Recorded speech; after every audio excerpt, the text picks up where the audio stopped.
Hoy me he puesto el traje de gala, lo mejor que tenía por casa, para venir a hablaros de las novedades que nos trae React 18 en esta nueva y apasionante versión. Hoy sí que no os lo podéis perder. Soy Mario Girón, bienvenido a Garage Code Pills.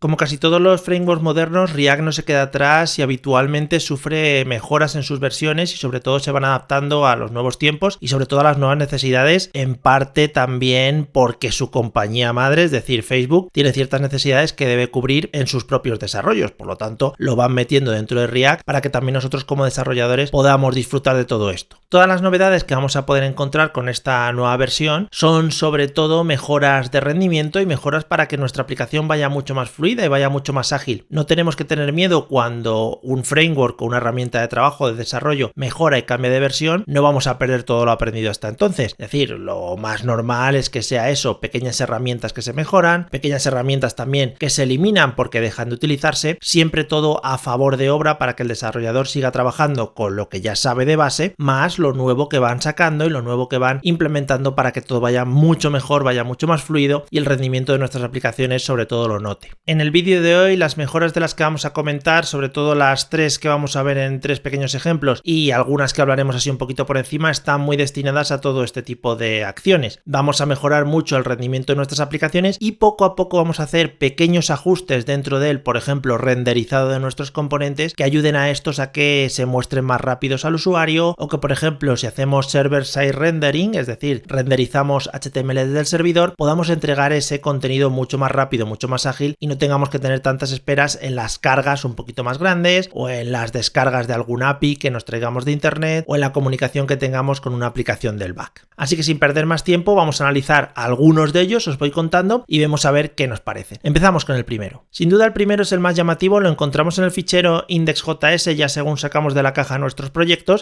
Si creamos los proyectos con Create React App ya los tenemos totalmente definidos para poder trabajar con React 18 y lo primero que vemos es que nos encontraremos con esta nueva estructura. Esta nueva estructura en la que pasamos de la estructura antigua, que la he copiado aquí arriba, en la que teníamos un objeto container donde nosotros metíamos el elemento del HTML o el elemento del DOM donde íbamos a colocar nuestra página y a partir de ese elemento, que era simplemente un elemento del DOM propiamente dicho, como si lo hiciésemos con JavaScript normal y corriente, lo que hacíamos era llamar al método render y le decíamos, bueno, pues vamos a renderizar este contenido, este componente dentro de ese contenedor o ese elemento del DOM, ese elemento HTML. A partir de ahora lo que vamos a hacer es darle la posibilidad a React a partir del método createRoot de crear un elemento, ya de integrarlo dentro de la propia aplicación de React e integrar el propio elemento HTML, el mismo propiamente dicho, ¿vale? Y dentro de ese elemento se le pueden ir metiendo alguna serie de opciones, se le pueden ir metiendo alguna serie de validaciones y ya React a partir de ahora toma el control de ese elemento para luego decir, pues bueno, a partir del elemento que me ha pasado, que es el primero o es la base donde yo voy a colocar mi aplicación de React, renderizamos el componente o los componentes que nosotros vamos a representar en la pantalla del usuario o se van a visualizar en el dispositivo en el que estemos renderizando nuestra aplicación. Esto nos trae muchas ventajas porque ya digo que esto al final lo que estamos haciendo es dejarle a React la responsabilidad de empezar a trabajar con el elemento, no como antes, que era un elemento simple del DOM sacado o extraído con los métodos típicos de JavaScript, getElementById y simplemente añadido como segundo parámetro a la hora del renderizado. Estamos diciendo, oye, renderízame esto en este sitio, punto. Ahora no, ahora lo que tenemos es, creamos un elemento, le decimos, oye, este es mi elemento root, ya empieza a formar parte de la estructura de React y ya podemos hacer comprobaciones. Por ejemplo, este createRoot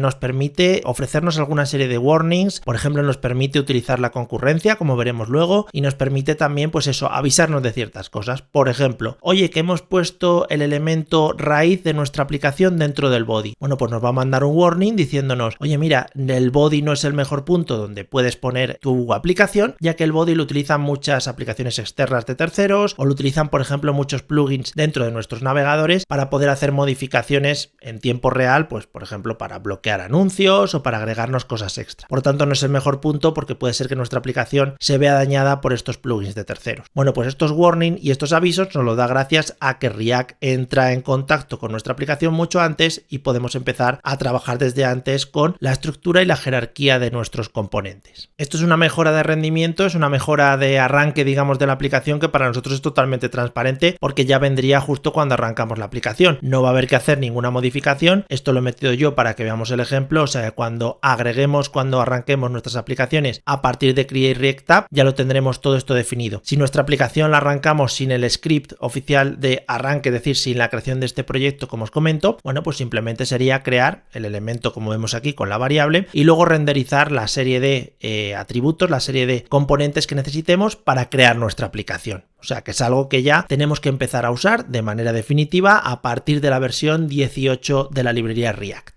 La segunda de las mejoras reseñables es el Concurrent Rendering. En este caso está más relacionada en cómo realizamos los diferentes renderizados dentro de nuestros componentes de React. Nosotros, si utilizamos el hook useState, si modificamos el estado de nuestra aplicación, sabemos que podemos, a través del método que nos devuelve cada una de las llamadas al hook useState, podemos forzar el renderizado de nuestra aplicación, además de modificar el estado propiamente dicho. Es decir, tiene sentido. Modifico el estado, quiero volver a renderizar el contenido de mi componente porque lo he modificado. Simplemente. Como siempre debemos tener mucho cuidado con estos casos porque puede pasar que estos renderizados hagan que algunos de los elementos de la interfaz de usuario se vean bloqueados y por tanto la interacción que tiene el usuario con nuestra interfaz, con nuestra aplicación, se vea un poquito más lagueada o se vea con un poquito más de retraso o tengamos algún tipo de problema pues al pulsar un botón o al integrar un campo de texto, al meter el clic o al escribir dentro de un campo de texto. Siempre debemos cuidar mucho que todo lo que dependa de la interfaz del usuario, todo lo que sea interfaz del usuario, esté muy bien recogido y por lo tanto no tenga estos problemas de retrasos o que el usuario vea como que la interacción es un poquito tosca o un poquito brusca. Bueno, pues este nuevo cambio con todo el tema del Concurrent Rendering y el nuevo Hook Join Transition lo que nos va a permitir es mejorar mucho esta interacción y sobre todo separar aquellos momentos en los que yo quiero forzar un rendering mucho más inmediato y otros momentos en los que, bueno, el renderizar el contenido de mi componente sea algo un poquito más secundario y le pueda dar menos importancia, para así, ya digo, dejar mucha más importancia a todos aquellos momentos en los que sí tenga que prestar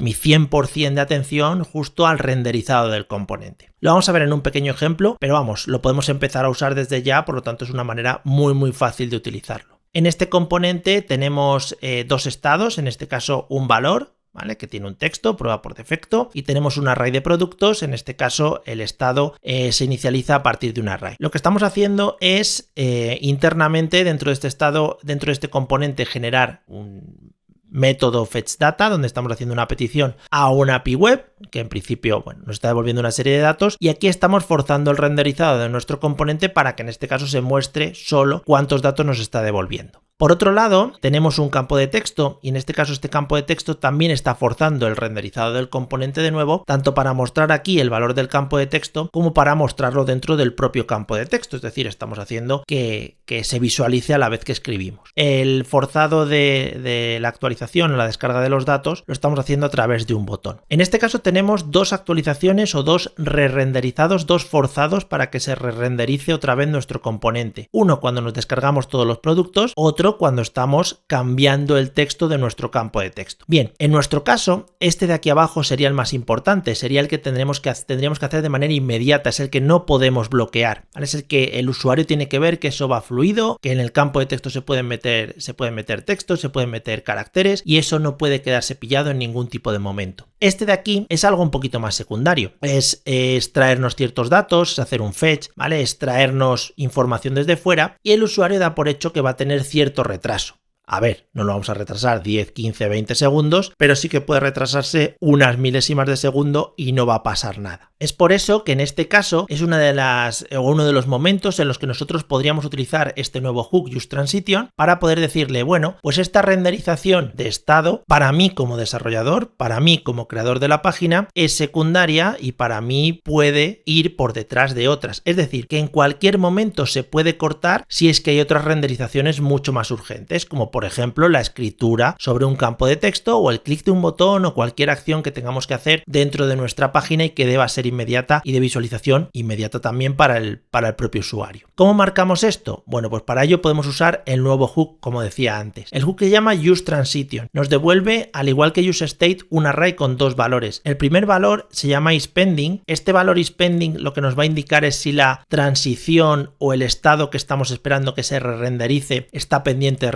de re-renderización, por lo tanto podríamos poner algún mensaje. Y el segundo es un método que es startTransition.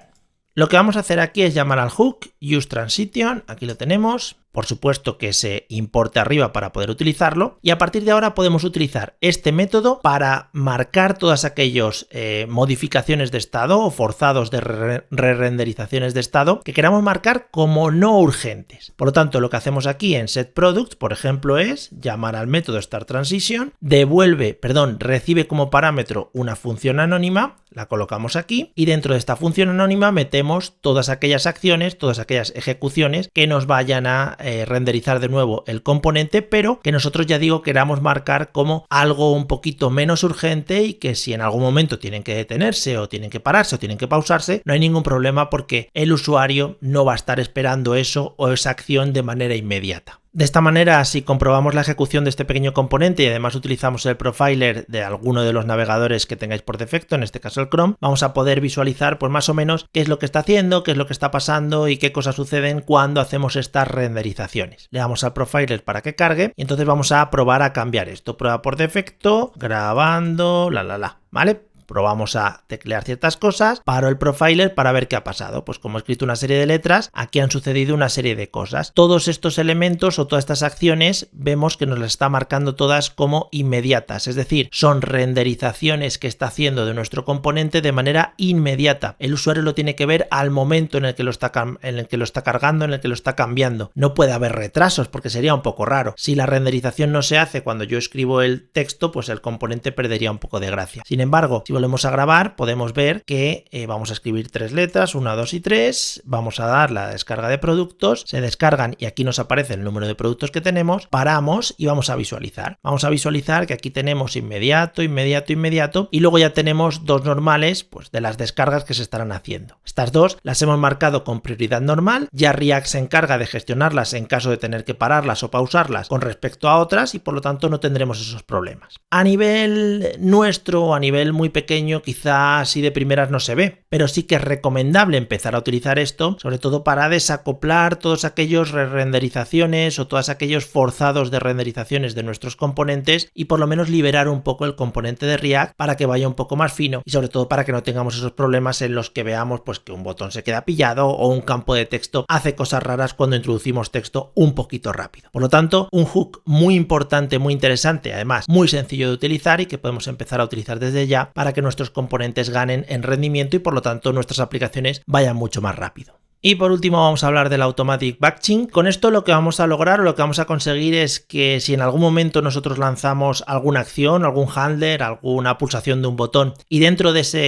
esa pulsación se hace varias actualizaciones de estado dentro de nuestro componente, lo que vamos a lograr es que React ya no renderice, por ejemplo, 3, 4, 5 veces o las veces que lo hagamos, sino que se espere, haga todos los cambios que se tengan que hacer sobre el estado de nuestro componente y luego haga una única renderización del interfaz del componente con el que estamos trabajando. Algo que va a venir muy bien y que nos va a despreocupar un poco de, oye, cuántas veces hago actualizaciones de estado a ver si voy a estar renderizando de manera muy brutal el componente y por lo tanto perdiendo rendimiento. Vamos a verlo en este contexto y con este ejemplo en el que tenemos tres variables, una que he llamado doble, otra cont y otra texto, con sus respectivos valores iniciales y con sus respectivos funciones para poder modificarlo y por lo tanto estas funciones son las importantes porque son las que nos van a estar actualizando el estado y a su vez nos van a estar forzando otra vez el renderizado del JSX que tenemos dentro del componente. Tengo un botón que lanza este método handleClick y simplemente vamos a llamar a las tres funciones, a setDoble por ejemplo, vamos a hacerle que coja el valor de lo que ya tenía por 2, a cont vamos a hacerle que coja el valor que ya tenía más 1, un simple contador, y al texto vamos a coger que coja el valor que tiene, vamos a llamar a setTexto, el valor que tenía y le vamos a sumar, pues en este caso concatenar un asterisco para que vayan saliendo. En nuestro JSX tenemos el propio botón y las tres variables para poder ir visualizando qué es lo que pasa. En principio, React se debería encargar un poquito de esto y para nosotros esto ya debería ser, ya digo, una actualización automática y cuando nosotros le demos al botón no va a hacer 3 actualizaciones por separado, no va a forzar 3 veces el renderizado del componente, sino que veremos que en una única vez vamos a ver los 3 cambios y además vamos a ver que solo se va a renderizar una vez cada vez que pulsemos el botón. Lo probamos dentro de nuestra interfaz, tenemos nuestro componente, vemos que si le damos a pulsar pues actualiza y si seguimos pulsando sigue actualizando, pero lo interesante lo vamos a ver con el profiler, en el cual si le damos a Start Profiling, le doy a pulsar, en este caso paro y vemos que solo ha hecho un renderizado, solo ha hecho una acción, podemos visualizarlo si le vuelvo a dar y le doy 3 veces, 1, 2 y 3, paramos y vemos cómo ha hecho las 3, se ha encargado de hacerlas además de manera inmediata, por lo tanto vemos que en este caso no ha forzado 3 veces el renderizado de nuestro componente, sino que lo bueno que ha hecho ha sido esperar, ha hecho los 3 cambios y por lo tanto para nosotros mucho más cómodo porque no nos tenemos que preocupar de nada, sino que sin embargo ya podemos empezar a trabajar con estructuras de este estilo, podemos saber que dentro de los handlers, dentro de los manejadores de eventos, podemos trabajar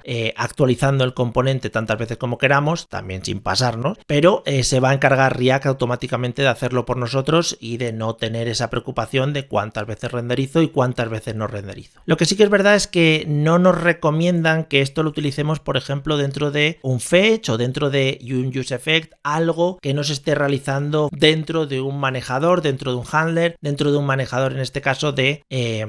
eventos como este estilo, ni dentro de un setTimeout ni dentro de una promesa, algo que sea síncrono porque ahí es muy difícil de manejar. Entonces, si nosotros lo colocamos por ejemplo dentro de una ejecución de un fetch o dentro de una promesa o dentro de un setTimeout, ahí no nos aseguran que la actualización del componente sea automática y por lo tanto igual podríamos entrar en errores un poquito más graves y el rendimiento de nuestra aplicación pues se vería un poquito perjudicado de cara a ir un poco más rápido o que el usuario vea ciertas incongruencias dentro de la creación del componente con el que estamos generando. Si estamos trabajando en un manejador de eventos normal y corriente, no hay problema, porque React 18 ya digo que se encarga automáticamente de gestionarlo por nosotros y de solo procurar una renderización del componente para que todo vaya mucho más rápido y fluido. Estas son 3 de las mejoras importantes a remarcar dentro de la nueva versión de React, la número 18. Es una versión muy interesante por estas 3 cositas que podemos empezar a utilizar desde ya, que además no son muy difíciles de implementar dentro de nuestros proyectos actuales o dentro de nuestros proyectos futuros. Existen otras, como por ejemplo algo relacionado con la renderización en el servidor, mediante la cual nosotros podemos empezar a lanzar HTML en streaming, es decir, podemos empezar a enviar código HTML desde nuestras páginas generadas en el servidor a través de React en el server y que se vaya todo conformando según nosotros vayamos enviando ese HTML, por lo tanto el usuario no se va a quedar esperando a que nuestra página cargue todo de una vez, sino que lo que va a poder empezar a ver es ciertas partes, otras partes se van a quedar en loading o con placeholders, es decir, esperando a que lleguen los datos y cuando esos datos vayan llegando se irán incorporando. Por ejemplo, estas novedades en frameworks como Nest.js seguramente se incorporen de manera muy rápida y nosotros podamos utilizarlas sin ningún problema. Espero que te haya gustado este pequeño repaso. Si nos quieres dejar alguna pregunta, como siempre lo puedes hacer en los comentarios. Si no te has suscrito, por favor, suscríbete y coméntaselo a quien sea, pues para que también pueda enterarse de todas estas maravillosas novedades que nos trae este estupendo framework del que estamos profundamente enamorados. Y sin más, nos vemos en el siguiente vídeo. Hasta luego.